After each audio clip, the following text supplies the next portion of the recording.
I've forever been drawn to vintage treasures, captivated by the tales they hold within their aged confines. So, when I settled into my new apartment, I embarked on a quest through Craigslist to find unique antiques that would breathe life into my living space. My attention was piqued when I stumbled upon an advertisement for an antique mirror. The image provided was somewhat blurry, but I discerned an intricately designed wooden frame, and the asking price was surprisingly modest. I promptly messaged the seller, and we arranged to meet at his residence the following day. The address he provided led me to a part of town that felt unfamiliar, but my excitement about the mirror overshadowed any reservations I had. Upon my arrival, I was greeted by a house that appeared abandoned and forgotten. Its paint was peeling, windows boarded up, and the lawn overgrown. A moment of uncertainty washed over me as I questioned whether I had the correct address. But just then, the front door squeaked open, revealing a tall man with disheveled hair and a scruffy beard. His attire seemed as unkempt as the house itself, and I couldn't help but feel uneasy in his presence. "You've come for the mirror?" he rasped, his voice carrying an eerie undertone. I nodded, attempting to conceal my unease. He led me inside, and the interior was equally deteriorated as the exterior. The air was heavy with mustiness, and an odd metallic scent lingered, its source a mystery. He presented the mirror to me, its allure magnified in person. The frame boasted intricate carvings, and the glass was impeccably clear. Enchanted by its beauty, I disregarded the warning signs and exchanged the agreed-upon cash. As I left, the man's words lingered, "Take care with that mirror.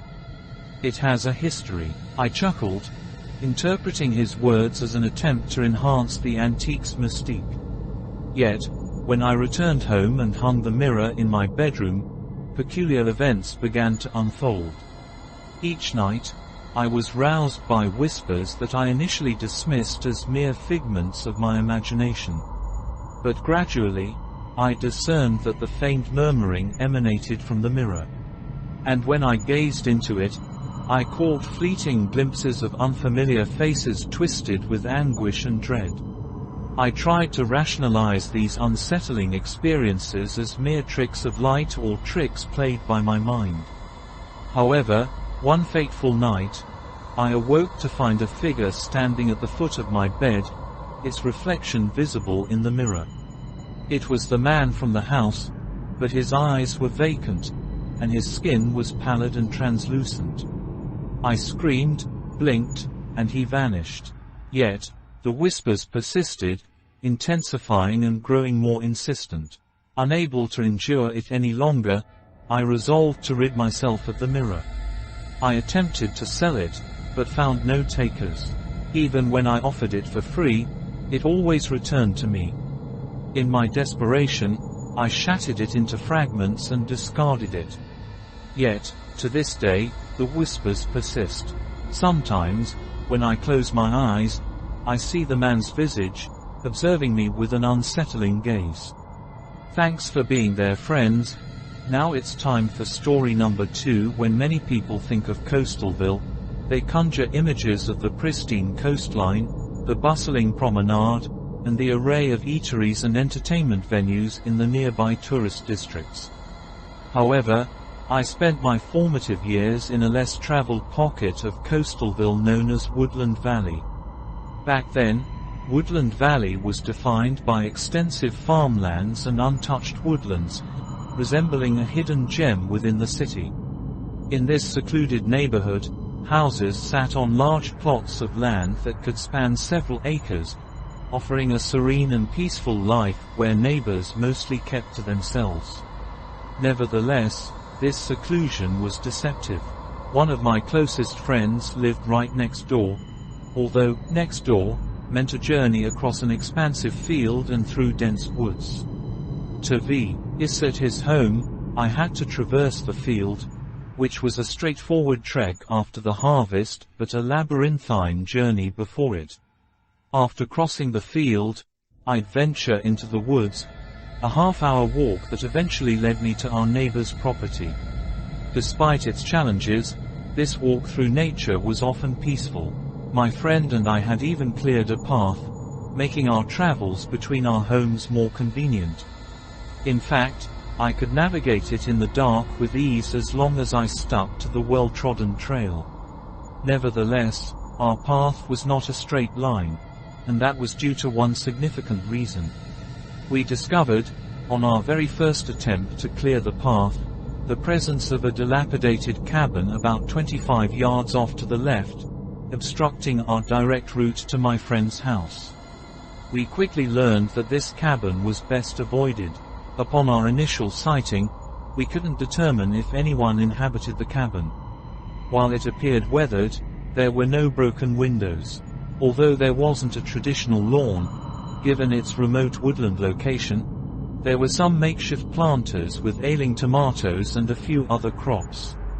It was only on our second expedition through the woods that we realized the cabin was indeed occupied, and our presence near it was unwelcome. As we passed by the cabin's front, we heard a muffled bark, reminiscent of a massive dog.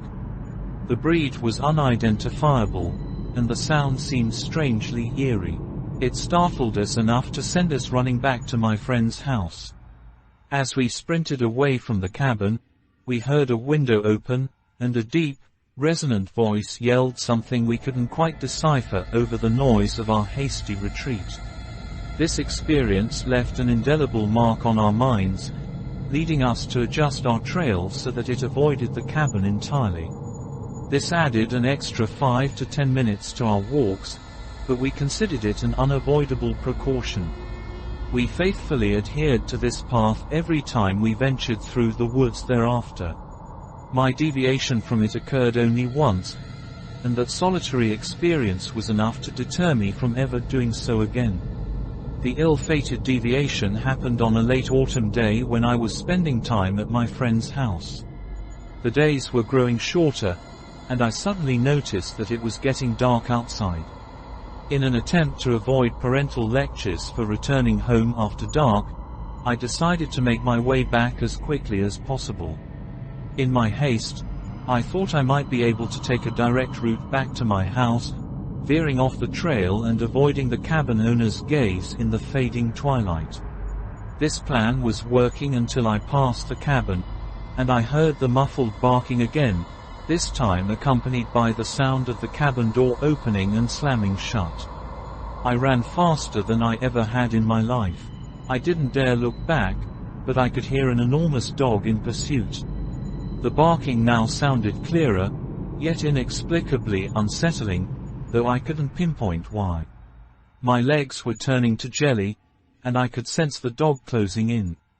That was all the motivation I needed to summon every ounce of energy for a final sprint. I burst through the trees and into a cornfield, running blindly on instinct alone, desperate to escape the relentless pursuit of the dog. About halfway across the field, I realized I no longer heard the dog chasing me, so I gradually slowed my pace and eventually made it home in one piece. Looking back, my parents might have suspected I'd encountered something frightening, but all I told them was that it was growing dark, and the woods felt eerie at night. I never ventured through those woods again, and from then on, I simply asked my mom to drive me to my friend's house. Hindsight has a way of altering one's perception, particularly when you revisit childhood events as an adult. With the benefit of additional life experience and context, you come to realize how skewed your childhood memories can be. In my defense, I wouldn't have fully understood how skewed my recollection was of the incident I described without my parents' explanation. Years later, during a break from college, I took the opportunity to visit my parents. As we reminisced about the past, they mentioned that they always knew about the trail I used to cut through the woods. However, I had never shared my experience with the cabin or being chased by that dog with them. On a whim, I decided to tell them the story, thinking it would provide some humorous nostalgia. However, the laughter ceased immediately, and a somber silence fell over the room. My dad eventually broke the silence, revealing that they had learned about the existence of the cabin when I went away to college due to a local girl who had gone missing in the area. Astonishingly, the search had led straight to that very cabin. Both my parents and my friend's parents were in disbelief because, unbeknownst to my friend and me at the time, that cabin was located on my friend's family's property. As kids, we never considered such things, but it explained why our parents felt comfortable allowing us to explore the woods alone. Because they owned the land, it should have been safe. According to my dad, the cabin had been on the property prior to my friend's family's purchase, and no one was supposed to be living there. When the search for the missing girl led the police to the cabin, they were shocked to find an older man who had been squatting there for years. There was another pause in the conversation, and I asked about the girl and what happened to the dog. Regrettably, I asked a question that still haunts me to this day. My dad looked confused and replied, "They never found a dog. The man was living alone, but he wasn't mentally sound." Will, the sheriff's deputy, told me they knew something was off with him the moment they entered that cabin. In fact, I'm not sure if you can even call him a man at that point. Apparently, they walked in, and he was rapidly crab walking towards the officers, barking like a dog. They did discover the girl's remains in the cabin, but they were mostly gnawed on bones by that point, with forensic evidence showing human teeth marks all over them. He gave me a grim look and added, "Some of the locals have since nicknamed the man, the Hound of Woodland Valley."